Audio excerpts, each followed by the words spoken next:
사실 제가 이번 주에 슬럼프에 좀 빠져 있었습니다. 일단 몸도 계속 안 좋은 상태고 수익률도 뭐 좋지는 않고 사실은 그냥 기본적으로 지켜야 되는 종목 공부, 주식 분석 뭐 이런 것들 자체도 소홀히 하게 되더라고요. 그래서 사실 이번 주에 무슨 영상으로 찾아뵈야 될지 그 부분도 고민이 많았어요. 내가 지금 나를 납득시키지 못하는 상황에서 다른 분들에게 이야기를 해서 그게 될 노릇인가, 그런 고민을 하고 있었습니다. 그래서 이번 주에는 슬럼프를 극복하는 방법, 거기에 대해서 영상을 만들어 봤습니다. 슬럼프에 대해서 이야기를 하려면 보상 체계에 대해서 이야기를 먼저 할 필요가 있어요.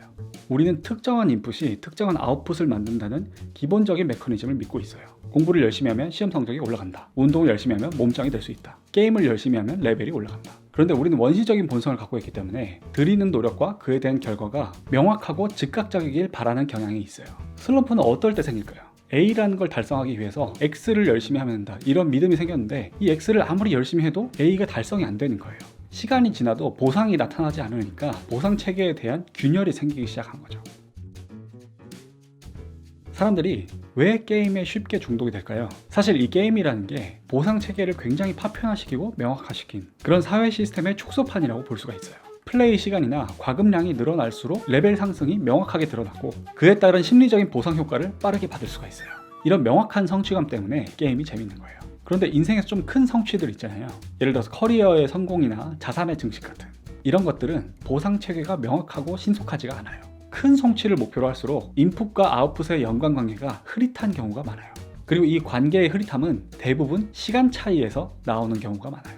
성과가 드러나는데 시간이 오래 걸리니까 내가 A를 달성하기 위해서 X를 하는 게 맞는 건가? Y를 해야 되진 않는가? 혹은 내가 A를 추구하는 것 자체가 맞는 길인가? 이런 식으로 스스로가 해오던 노력에 대해서 회의와 부정에 빠지게 되는 거죠.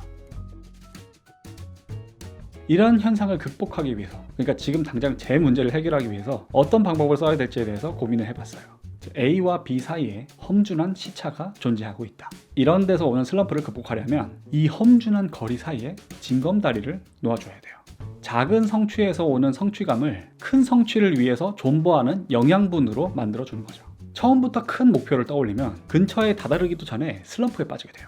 하지만 중간중간에 작게 성취감을 느낄 수 있도록 눈에 보이고 즉각적인 장치를 심어 놓으면 이 먼 여정의 중간중간에 오는 슬럼프를 극복하는 데 도움이 될 수 있어요. 예를 들어보면 제가 웨이트 트레이닝을 할 때 한 몇 년 정도 정체기에 빠진 적이 있었어요. 쇳덩이를 들고 낑낑거리긴 하는데 변하는 게 없는 거예요. 이걸 극복하기 위해서 제가 작년부터 프로그램을 바꿨는데 그때 뭘 했냐? 마이크로 플레이트를 샀어요. 그러니까 무게를 올리는데 굉장히 가벼운 무게로 올리는 거예요. 뭐 0.25kg, 0.5kg, 0.75kg 제일 가벼운 원판을 사서 내가 무게를 올리는 과정을 미세하게 조정을 하기 시작했어요. 이렇게 해서 미세하고 점진적으로 무게를 올려주니까 안 올라가던 무게가 올라가기 시작한 거예요.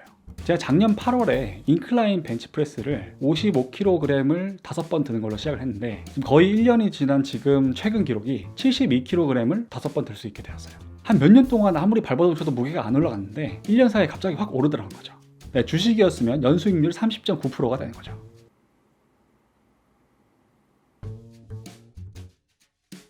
네, 그럼 다시 우리의 관심사인 주식으로 넘어와서 주식 투자는 운동보다 훨씬 더 긴 시간 지평으로 훨씬 흐릿한 보상 체계 하에서 성취를 이루어야 하는 분야예요. 그렇기 때문에 주식을 공부하는 과정에서 슬럼프를 겪지 않으려면 공부의 결과물을 눈에 보이도록 쪼개서 성취할 필요가 있어요. 규격화되어 있고 개수를 늘릴 수 있는 그런 결과물을 공부 과정에 활용하면 효과적이라는 생각이 들었어요. 내 공부의 결과를 템플릿화하는 거죠. 주로 주식 공부라고 하는 게 수많은 기업들을 뒤적뒤적거리고 뉴스 읽고 리포트 읽고 책 보고 사업 보고서 보고 뭔가 잡다한 걸 계속 잡다하게 해야 되는 거다 보니까 막연함에서 오는 슬럼프를 누구나 경험하는 것 같아요. 규격화된 공부 결과를 만들면 누적되는 데이터가 주는 가시적인 성취감 덕분에 슬럼프에 빠질 위험을 줄일 수 있는 것 같아요.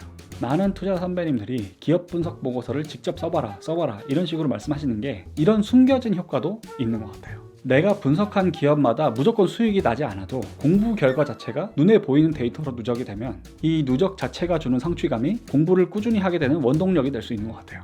여기서 한 가지 중요한 건 규격화라고 생각합니다. 동일한 포맷으로, 동일한 순서, 동일한 방식으로 꾸준히 진행해야 중간에 그만두지 않고 기계적으로 할 수가 있거든요. 그리고 너무 장황하고 오래 걸리는 방식으로 하기보다는 빨리빨리 끝낼 수 있는 간결한 방식으로 데이터를 만드는 게 좋은 것 같아요.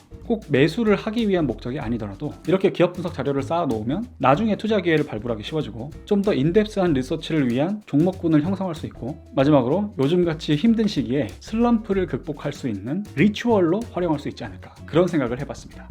그럼 저는 다음 시간에 뵙겠습니다.